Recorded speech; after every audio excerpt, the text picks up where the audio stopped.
De esta manera será la caída de Estados Unidos, y nadie está preparado para lo que está por venir. Estados Unidos es actualmente una de las naciones más influyentes del mundo, y de alguna manera ejerce un gran dominio a nivel global. Sin embargo, al igual que los imperios que lo precedieron, su caída es inevitable, porque la Biblia ya lo ha anunciado. Así que, estimado amigo oyente, si usted desea conocer cómo será la caída de Estados Unidos y por qué ocurrirá, le animo a ver este video hasta el final. Estoy convencido de que este contenido le hará reflexionar y comprender que los imperios humanos, tarde o temprano, terminan cayendo. Antes de continuar, me gustaría invitarle a que nos apoye dándole me gusta a este video. Eso es de gran ayuda para que este canal pueda seguir adelante. También coméntenos, ¿de qué profecía le gustaría que habláramos en nuestro próximo video? Déjenos su comentario, porque valoramos mucho su opinión, y estamos profundamente agradecidos con cada uno de ustedes, hermanos amados, que forman parte de este canal. Empezamos.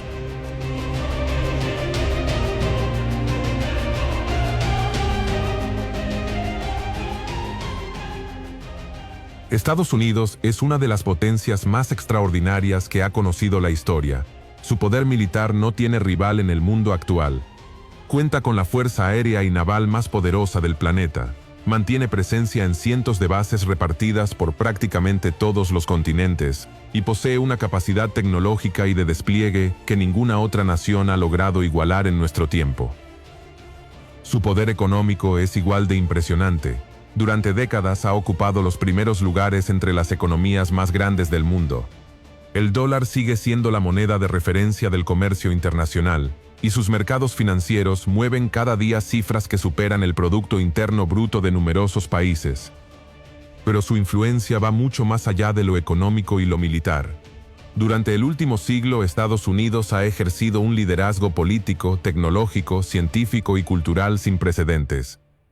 Ningún imperio de la antigüedad, ni siquiera en su momento de mayor esplendor, logró proyectar su influencia de manera simultánea sobre casi todo el planeta como lo hace hoy esta nación. Pero la verdadera pregunta no es cuán poderoso es Estados Unidos. La verdadera pregunta es cómo llegó a convertirse en la nación más influyente de la historia moderna. Sus orígenes están profundamente ligados a la fe cristiana.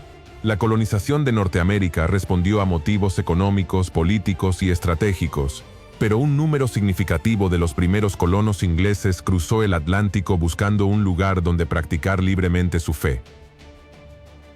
Los llamados padres peregrinos, que llegaron a bordo del Mayflower en 1620, dejaron escrito su deseo de fundar una comunidad donde Dios ocupara el centro de la vida pública. Con el tiempo, ese ideal marcó la formación de muchas de las primeras colonias y dejó una huella profunda en la identidad religiosa del nuevo país. Esa influencia también quedó reflejada en la educación. Universidades que hoy figuran entre las más prestigiosas del mundo, como Harvard, fundada en 1636, y Yale, en 1701, nacieron con el propósito de formar ministros del Evangelio y líderes capaces de enseñar las Escrituras. Sus primeros estatutos hablaban abiertamente de la necesidad de promover el conocimiento de Dios y de su palabra. Los discursos de numerosos presidentes, los documentos históricos de la nación e incluso su moneda conservan referencias explícitas a Dios. Frases como "In God we trust" o "One Nation under God" terminaron formando parte de la identidad cultural estadounidense.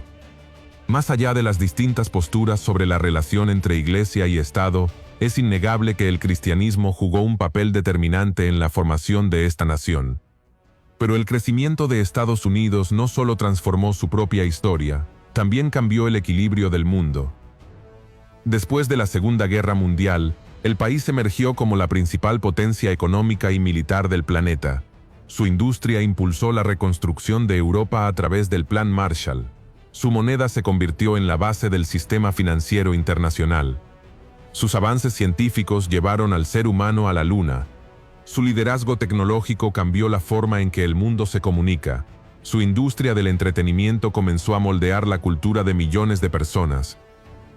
Y su enorme capacidad militar hizo que casi cualquier conflicto internacional terminara involucrando, de una u otra forma, a Washington. Nunca antes una sola nación había concentrado tanto poder en tantos ámbitos al mismo tiempo. Pero mientras su influencia seguía creciendo hacia afuera, algo distinto empezaba a moverse hacia adentro. A partir de la segunda mitad del siglo XX, cambios culturales, sociales y jurídicos transformaron el panorama religioso del país. En 1962, la Corte Suprema declaró inconstitucional la oración oficial en las escuelas públicas. Un año después prohibió también la lectura devocional de la Biblia en los centros educativos. Para muchos creyentes, esas decisiones marcaron el inicio de un proceso de secularización que se profundizaría en las décadas siguientes. Al mismo tiempo, la caída en la práctica religiosa, el avance del secularismo y los debates sobre distintas cuestiones morales encendieron una honda preocupación entre numerosos líderes cristianos. Muchos empezaron a preguntarse si la nación que durante siglos había sido identificada con valores bíblicos se estaba alejando de los principios que marcaron sus orígenes. El profeta Isaías escribió, siglos antes, unas palabras que hoy muchos creyentes consideran oportunas para pensar en estos cambios. En Isaías capítulo 5 versículo 20 leemos: «Ay de los que a lo malo dicen bueno y a lo bueno malo, que hacen de la luz tinieblas y de las tinieblas luz, que ponen lo amargo por dulce y lo dulce por amargo».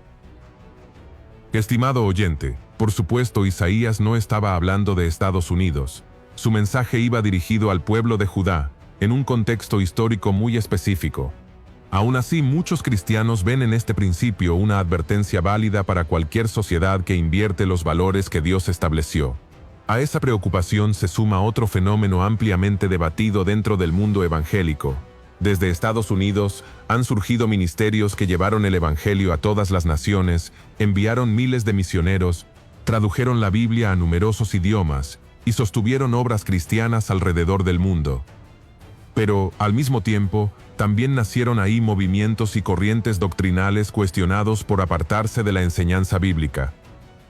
La llamada teología de la prosperidad, el evangelio centrado en el éxito personal y otras corrientes similares se extendieron por todo el mundo gracias al enorme alcance de la televisión primero y de Internet después. No es casualidad que el apóstol Pablo advirtiera a Timoteo sobre un tiempo en que muchos dejarían de soportar la sana doctrina. En 2 de Timoteo, capítulo 4, versículos 3 y 4, dice: «Porque vendrá tiempo cuando no sufrirán la sana doctrina, sino que teniendo comezón de oír, se amontonarán maestros conforme a sus propias concupiscencias, y apartarán de la verdad el oído, y se volverán a las fábulas». Amados hermanos, Pablo tampoco estaba profetizando sobre una nación en particular. Anunciaba una realidad espiritual que afectaría a la iglesia entera. Pero este pasaje ha llevado a muchos estudiosos a reflexionar sobre la enorme responsabilidad que cargan las naciones con mayor influencia cristiana cuando exportan sus enseñanzas al resto del mundo. Y aquí llegamos a la pregunta que da origen a este video. Si Dios juzga a naciones enteras y no solo a personas, surge una pregunta inevitable. ¿Está Estados Unidos preparado para el juicio de Dios? Pero antes de responder, hay que mirar hacia atrás y preguntarse, ¿qué ocurrió con las grandes naciones que cayeron antes? El profeta Daniel dejó una respuesta que no deja mucho espacio para la duda. Leamos Daniel capítulo 2, versículos 20 y 21. «Sea bendito el nombre de Dios de siglos en siglos, porque suyos son el poder y la sabiduría. Él muda los tiempos y las edades, quita reyes y pone reyes». Estimado oyente, los imperios no caen porque de pronto se vuelven débiles. Caen porque Dios decide que ha llegado su momento, y entonces el más fuerte del mundo puede derrumbarse en cuestión de meses o de una sola noche. Egipto dominó el mundo antiguo durante siglos. Sus faraones eran tratados casi como dioses, y nadie imaginaba que aquel imperio pudiera ser humillado. Cuando el faraón endureció su corazón frente al Dios de Israel, las 10 plagas no fueron simples desastres naturales, fueron un juicio directo contra la soberbia de un reino que se creía sin rival. Asiria vino después. Su ejército sembró terror por todo el cercano oriente durante décadas. Nadie esperaba que Nínive cayera. Y sin embargo Dios envió al profeta Nahum a anunciar exactamente eso, y ocurrió tal como lo había dicho, en el año 612 a.C. La ciudad fue arrasada con tanta fuerza que su ubicación exacta se perdió durante siglos, hasta que a mediados del 19 el arqueólogo Austen Henry Layard la sacó de nuevo a la luz cerca de Mosul, en el actual Irak, confirmando en piedra lo que Nahum había escrito mucho antes de que ocurriera. Ahora bien, después del imperio asirio surgió el imperio babilónico. Bajo el reinado de Nabucodonosor, Babilonia alcanzó un esplendor que asombró al mundo. Sus murallas parecían inexpugnables, pero el propio rey, contemplando su capital, dijo algo que resume el problema de fondo. Así lo registra Daniel capítulo 4 versículo 30. ¿No es esta la gran Babilonia que yo edifiqué con la fuerza de mi poder y para gloria de mi majestad? No terminó de decirlo cuando Dios lo humilló delante de todo su imperio. El profeta Jeremías ya había anunciado ese mismo juicio. Leamos Jeremías capítulo 50, versículo 31. He aquí yo estoy contra ti, oh soberbio, dice Jehová de los ejércitos, porque tu día ha venido, el tiempo en que te castigaré. Estimado oyente, el texto no empieza hablando de la riqueza de Babilonia, empieza señalando su orgullo. Con Tiro pasa algo parecido, solo que el centro del problema no fue el poder militar, sino el comercio. El profeta Ezequiel escribió, en el capítulo 28, versículo 5 de su libro, «Con la grandeza de tu sabiduría en tus contrataciones, has multiplicado tus riquezas, y a causa de tus riquezas se ha enaltecido tu corazón». Amados hermanos, el problema nunca fue prosperar. El problema fue que la prosperidad se convirtió en motivo de arrogancia. Egipto, Asiria, Babilonia, Tiro, 4 imperios distintos, 4 épocas distintas, pero el mismo patrón repetido. Poder que se vuelve orgullo, riqueza que se vuelve autosuficiencia. Y en algún momento, el mismo Dios que les dio prosperidad interviene para recordarles quién gobierna realmente la historia. Esto no significa que toda crisis económica o toda guerra sea automáticamente un castigo divino. La Biblia no autoriza ese tipo de lectura apresurada de los titulares. Lo que sí enseña es que existen principios permanentes, y que Dios observa la justicia, la corrupción y el orgullo de los pueblos, sea cual sea su nombre en el mapa actual. Lo que tenían en común aquellos imperios antes de caer no era simplemente su tamaño, era un deterioro que empezaba por dentro. El orgullo reemplazando la humildad, la autosuficiencia desplazando la dependencia de Dios, la riqueza produciendo arrogancia, la verdad cambiada por lo que cada sociedad consideraba conveniente. Por eso la pregunta no es si Estados Unidos es más poderoso que Egipto o Babilonia, sino si hoy pueden encontrarse ahí algunas de esas mismas características. Durante las últimas décadas, Estados Unidos ha vivido transformaciones culturales profundas. La asistencia a la iglesia sigue cayendo. El secularismo crece sobre todo entre los jóvenes. Y los debates sobre familia, vida e identidad han cambiado el panorama social de una manera que muchos cristianos ven como un alejamiento de los principios que marcaron los orígenes del país. A esto se suma su enorme alcance cultural. Las películas, la música, las plataformas digitales y las redes sociales producidas en suelo estadounidense llegan cada día a miles de millones de personas, moldeando formas de pensar y valores en casi todos los continentes. Ningún país había tenido antes esa capacidad de entrar diariamente en la vida cotidiana de casi toda la humanidad. Jesús enseñó un principio que muchos creyentes aplican también a las naciones. Leamos Lucas capítulo 12, versículo 48. A todo aquel a quien se haya dado mucho, mucho se le demandará, y al que mucho se le haya confiado, más se le pedirá. Estimado oyente, cuanto mayor la influencia de un pueblo, mayor la responsabilidad por lo que hace con ella. No hace falta acudir solo a la Biblia para ver este patrón de caída.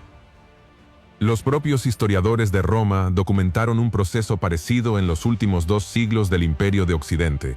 La moneda romana, el denario, que en tiempos de Augusto tenía una pureza de plata cercana al 95%, había caído por debajo del 5% hacia mediados del siglo III, producto de devaluaciones sucesivas para financiar un gasto público que la economía real ya no podía sostener. El historiador Edward Gibbon describió cómo la vida pública se llenó de entretenimiento masivo, el pan y circo del que hablaban los propios romanos, mientras las instituciones que habían sostenido a la República se vaciaban de sustancia por dentro. El momento simbólico de ese colapso llegó el 24 de agosto del año 410, cuando Alarico, rey de los visigodos, entró en Roma y la saqueó durante 3 días. Durante siglos, Roma se había considerado a sí misma la ciudad eterna, literalmente invulnerable por definición. Jerónimo, que vivía en Belén cuando le llegó la noticia, escribió que apenas podía sostener la pluma de la impresión, porque la ciudad que había conquistado al mundo entero acababa de ser conquistada. Hay además una señal espiritual más silenciosa que cualquier saqueo, que la Biblia describe en la historia de Israel bajo el sacerdote Elí. Cuando el arca de Dios fue capturada por los filisteos, la nuera de Elí dio a luz y llamó a su hijo Icabod. Así lo registra 1 de Samuel, capítulo 4, versículo 21. Traspasada es la gloria de Israel. Lo notable de ese episodio es que la gloria de Dios se retiró antes de que ocurriera la derrota militar visible. El desastre externo fue apenas la confirmación pública de algo que ya había pasado puertas adentro. Muchos pastores usan hoy esa palabra, Icabod, para describir el momento en que una nación puede conservar toda su apariencia externa de fortaleza, mientras algo esencial ya se ha marchado por dentro. Buena parte de las interpretaciones sobre la posible caída de Estados Unidos se apoyan precisamente en un pasaje muy concreto. Los capítulos 17 y 18 del libro de Apocalipsis, donde el apóstol Juan describe la caída de una entidad simbólica llamada Babilonia. Cuando Juan escribió, la antigua ciudad de Babilonia ya no era el imperio de Nabucodonosor. Su esplendor había quedado atrás siglos antes. Por eso, al volver a usar ese nombre, Juan está empleando un símbolo, no una crónica. Leamos Apocalipsis, capítulo 17, versículos 1 y 2. Ven acá, y te mostraré la sentencia contra la gran ramera, la que está sentada sobre muchas aguas, con la cual han fornicado los reyes de la tierra. El propio texto explica el símbolo más adelante, en Apocalipsis capítulo 17, versículo 15. Las aguas que has visto, donde la ramera se sienta, son pueblos, muchedumbres, naciones y lenguas. Su influencia no se limita a una región, alcanza a naciones enteras. En el capítulo 18 el foco cambia del poder espiritual al poder económico. Leamos Apocalipsis capítulo 18, versículo 3. Todas las naciones han bebido del vino del furor de su fornicación, y los reyes de la tierra han fornicado con ella, y los mercaderes de la tierra se han enriquecido de la potencia de sus deleites. Amados hermanos, el texto se detiene página tras página describiendo su mercancía, oro, plata, perlas, seda, marfil, para mostrar la magnitud de lo que se pierde cuando cae, y cae rápido. 3 veces se repite casi la misma frase en ese mismo capítulo 18. En el versículo 10, los reyes lloran su caída en 1 hora. En el versículo 17, los mercaderes ven consumidas sus riquezas en 1 hora. Y en el versículo 19, los marineros la ven desolada en 1 hora. En el lenguaje profético, hora no siempre significa 60 minutos exactos, suele marcar un momento decisivo y repentino, igual que en los días de Noé, o la noche en que cayó la antigua Babilonia bajo Ciro mientras Belsasar celebraba un banquete con los objetos sagrados del templo de Jerusalén, sin saber que esa misma noche, como dice Daniel capítulo 5 versículo 30, fue muerto Belsasar, rey de los caldeos. Antes de su caída, esta Babilonia de Apocalipsis dice de sí misma, en el capítulo 18 versículo 7, «Yo estoy sentada como reina, y no soy viuda, y no veré llanto». Y la respuesta, en el versículo 8 de ese mismo capítulo, es tajante, por lo cual en un solo día vendrán sus plagas, muerte, llanto y hambre, y será quemada con fuego, porque poderoso es Dios el Señor que la juzga. ¿Y quién es esta Babilonia? A lo largo de casi 2000 años se han propuesto varias lecturas. El Imperio Romano del siglo I, que perseguía a la Iglesia, un sistema religioso apóstata de los últimos tiempos, un sistema económico mundial que sostendrá al anticristo, incluso una reconstrucción literal de la Babilonia de Irak. Existe también una quinta lectura, más reciente, que ve aquí a una gran potencia de alcance mundial por su peso económico, político y cultural, y es en esta línea donde algunos ubican a Estados Unidos, señalando su influencia sobre el comercio internacional y el hecho de que el dólar fue durante décadas la moneda de reserva del mundo. Pero aquí hay que ser muy claros. Ninguna de estas lecturas cuenta con el respaldo unánime de los estudiosos serios de la profecía, y la Biblia nunca menciona a Estados Unidos por su nombre. Quienes ven a Estados Unidos en este pasaje señalan su influencia global, su peso comercial y su alcance cultural. Quienes lo niegan responden que la economía actual está tan interconectada que un sistema global, y no un solo país, encaja mejor con el texto.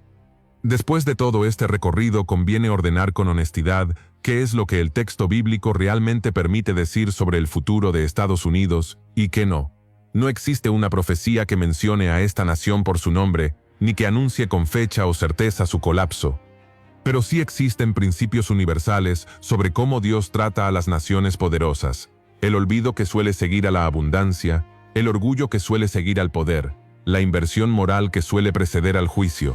Esos principios no fueron escritos exclusivamente para Babilonia, Tiro o Roma. Se aplican a cualquier nación que atraviese ese mismo camino, tenga el nombre que tenga en el mapa actual. Y hay un tercer elemento, quizás el más importante, que suele quedar fuera de esta conversación.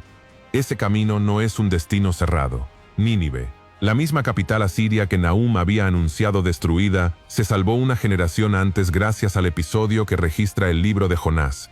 Cuando el rey de Nínive escuchó el anuncio de juicio, se cubrió de cilicio y ordenó a toda la ciudad clamar a Dios. Leamos Jonás, capítulo 3, versículo 10, que lo dice sin rodeos. Y vio Dios lo que hicieron, que se convirtieron de su mal camino, y se arrepintió del mal que había dicho que les haría, y no lo hizo. El juicio anunciado no era, entonces, un cálculo matemático imposible de revertir. Era una advertencia, y una advertencia todavía admite una respuesta. Hay otro elemento que ningún estudio serio sobre este tema puede pasar por alto: la relación entre Estados Unidos e Israel. Para los cristianos que sostienen una lectura dispensacionalista de la Escritura, Israel sigue teniendo un lugar propio dentro del plan de Dios, no porque sea una nación perfecta, sino porque la Biblia registra promesas concretas hechas a sus antepasados. Leamos lo que Dios le dijo a Abraham, en Génesis capítulo 12, versículos 2 y 3. Haré de ti una nación grande, y te bendeciré, y engrandeceré tu nombre, bendeciré a los que te bendijeren, y a los que te maldijeren maldeciré. El 14 de mayo de 1948, cuando Ben-Gurión declaró la independencia del nuevo Estado de Israel, Estados Unidos fue la primera gran potencia en reconocerlo apenas horas después. Para muchos cristianos, ese gesto tuvo un peso que iba más allá de la diplomacia, porque el pueblo judío regresaba a su tierra después de casi 2000 años de dispersión tras la destrucción de Jerusalén en el año 70. El profeta Ezequiel había anunciado ese retorno. Leamos Ezequiel, capítulo 36, versículos 24 al 26. Yo os tomaré de las naciones, y os recogeré de todas las tierras, y os traeré a vuestro país, os daré corazón nuevo, y pondré espíritu nuevo dentro de vosotros. El regreso de Israel a la escena mundial en 1948 volvió a poner a Jerusalén en el centro de la atención internacional, tal como el profeta Zacarías lo había anunciado siglos antes. Leamos Zacarías, capítulo 12, versículo 3. Pondré a Jerusalén por piedra pesada a todos los pueblos, todas las naciones de la tierra se juntarán contra ella. Desde entonces, Estados Unidos ha sostenido con Israel una alianza estrecha en lo diplomático, lo económico y lo militar. Algunos cristianos conectan esa postura con la promesa hecha a Abraham y ven ahí una posible explicación de la estabilidad que Estados Unidos ha disfrutado durante décadas. Es una lectura posible, pero hay que manejarla con cuidado. La Biblia no enseña que toda alianza política con Israel garantice bendición automática, ni que el juicio quede descartado por tener una buena relación diplomática. El propio Israel fue disciplinado cuando se apartó de Dios. Leamos lo que el profeta Amós dijo sin rodeos, en el capítulo 3, versículo 2 de su libro.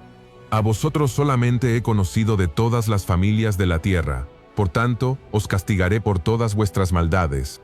El privilegio nunca elimina la responsabilidad, si acaso la multiplica. La Biblia no revela de forma explícita si Estados Unidos tiene un papel profético específico por esa alianza. Lo que sí enseña con claridad es que Israel y Jerusalén seguirán siendo relevantes en el plan profético de Dios, y que todas las naciones, tengan o no una alianza con Israel, serán evaluadas por él. Moisés dejó escrito un principio que aplica exactamente aquí. Leamos Deuteronomio, capítulo 29, versículo 29. Las cosas secretas pertenecen a Jehová nuestro Dios, mas las reveladas son para nosotros y para nuestros hijos para siempre. Frente a todo este panorama, la Escritura le da a la Iglesia una tarea muy concreta que suele quedar en segundo plano cuando la conversación se concentra en adivinar fechas. Leamos lo que Pablo le escribió a Timoteo, en 1 de Timoteo, capítulo 2, versículos 1 y 2. Exhorto ante todo a que se hagan rogativas, oraciones, peticiones y acciones de gracias por todos los hombres, por los reyes y por todos los que están en eminencia, para que vivamos quieta y reposadamente en toda piedad y honestidad. Esa instrucción no depende de si el gobierno de turno merece esa oración por su conducta. Se ordena precisamente porque la nación, cualquiera que sea, necesita intercesión, no solamente análisis. La historia de los avivamientos que ha conocido Estados Unidos, desde el primer y segundo gran despertar en los siglos XVIII y XIX hasta los movimientos de renovación espiritual del siglo XX, muestra que la misma sociedad que atraviesa un ciclo de indiferencia religiosa puede experimentar, cuando el Espíritu Santo se mueve con libertad, un giro genuino y masivo hacia Dios. Ese espíritu no ha dejado de obrar ni ha reducido su poder desde entonces. Sigue actuando hoy con la misma capacidad de transformar corazones y, a través de ellos, sociedades enteras. Por eso la actitud correcta frente a esta pregunta no es la resignación ni la alarma permanente, sino la vigilancia activa que combina discernimiento con esperanza. Leamos lo que Santiago resume en el capítulo 4, versículo 10 de su carta, una instrucción que sirve tanto para individuos como para naciones. Humillaos delante del Señor, y Él os exaltará.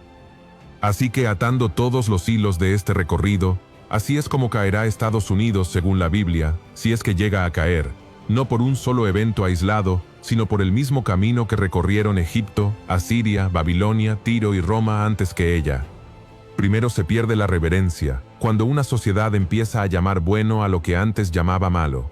Después se pierde la gratitud, cuando la abundancia deja de recordar de dónde vino y empieza a sentirse mérito propio. Luego llega el orgullo, la convicción silenciosa de que ningún enemigo, ninguna crisis y ningún juicio pueden tocar a una potencia tan grande. Y solo al final, cuando ese deterioro interno ya lleva generaciones, llega el colapso visible, el que todo el mundo puede ver y fechar, pero que en realidad ya llevaba tiempo gestándose puertas adentro. Eso fue exactamente lo que le pasó a cada imperio que hemos mencionado, y ese es el único patrón que la Biblia enseña con certeza, sin necesidad de nombrar a ninguna nación moderna para que el principio siga siendo válido. Pero ese mismo patrón, según la propia Escritura, admite una salida, y esa salida no es un detalle menor, es el corazón de todo este mensaje. Ninguna caída anunciada en la Biblia fue jamás un destino cerrado hasta el momento mismo en que se consumó. Nínive lo demostró cuando todavía tenía tiempo de cambiar, y por eso la pregunta final no es cuándo va a caer Estados Unidos, sino qué está haciendo esa nación hoy con la advertencia que ya tiene delante. Al final de todos los imperios que hemos mencionado, incluidos los que ni siquiera hemos alcanzado a nombrar, la Biblia deja una sola certeza que no depende de ningún censo, ningún ejército ni ninguna economía. El profeta Daniel se la anunció a Nabucodonosor siglos antes de que existiera cualquier nación que hoy reconocemos en el mapa. Leamos Daniel capítulo 2, versículo 44. En los días de estos reyes el Dios del cielo levantará un reino que no será jamás destruido, ni será el reino dejado a otro pueblo. Desmenuzará y consumirá a todos estos reinos, pero él permanecerá para siempre. Las naciones se levantan y se apagan. Algunas duran siglos, otras apenas unas décadas. Ninguna, hasta ahora, ha sido la excepción. Por eso la vigilancia que pide la Escritura no está dirigida principalmente a calcular fechas ni a señalar culpables entre las potencias del mundo, sino a algo mucho más cercano.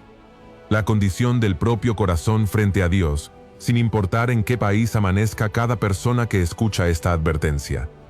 Jesús cerró su propia enseñanza sobre los tiempos finales con la instrucción más aplicable de todas.